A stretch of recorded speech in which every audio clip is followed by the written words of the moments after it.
সম্প্রতি দেশে আলোচিত নাম বাংলাদেশ সরকারি কর্ম কমিশন BCS এর প্রশ্নপত্র ফাঁস। আর এই প্রশ্ন ফাঁস চক্রকে যিনি সবার সামনে এনে মুখোশ উন্মোচন করেছেন তিনি জনপ্রিয় সাংবাদিক আব্দুল্লাহ আল ইমরান। কে এই আব্দুল্লাহ আল ইমরান?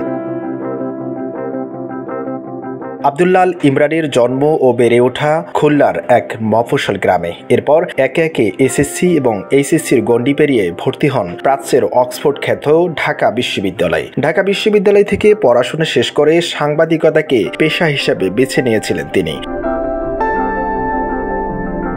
দীর্ঘদিন অনুসন্ধানী সাংবাদিক হিসেবে কাজ করেছেন দেশের জনপ্রিয় টিভি চ্যানেল 24-এ। তার অনুসন্ধানে মুখোশ উন্মোচিত হয়েছিল দেশের নানান অপরাধ এবং অনিয়মের।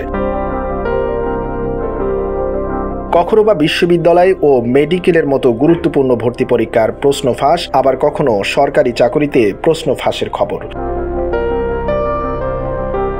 কিন্তু এবার সবচেয়ে বেশি আলোচিত নাম BCS। বাংলাদেশ সরকারি কর্ম কমিশন PSC যখন লাখো তরুণের স্বপ্ন দেখার আশ্রয়স্থল হয়ে উঠছিল, ঠিক তখনই দীর্ঘ 6 বছরের অনুসন্ধানে আব্দুল্লাহ আল ইমরান দেখালেন গত 12 বছরে BCS সহ 30টি নিয়োগ পরীক্ষার প্রশ্নপত্র ফাঁস হয়েছে।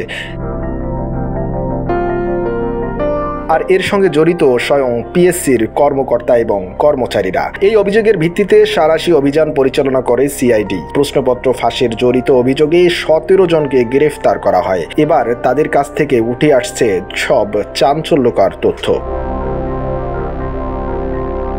উদ্যমী ও প্রতিভাবান সাংবাদিক আব্দুল্লাহ আল ইমরান সাংবাদিকতার পাশাপাশি লেখালেখির সঙ্গেও জড়িত। এইসব ভালোবাসা মিছে নয়, কালচক্র, দিবানিশি, চন্দ্রলেখা, উড়ে যায় নীল টিপ, হোম পলিটিক্স তার মধ্যে অন্যতম।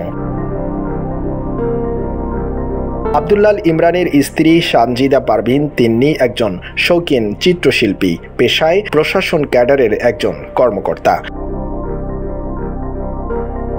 বর্তমানে আব্দুল্লাহ আল ইমরান অনুসন্ধানী সাংবাদিক হিসেবে কানাডিয়ান ব্রডকাস্টিং কর্পোরেশন CBC নিউজে কর্মরত আছেন।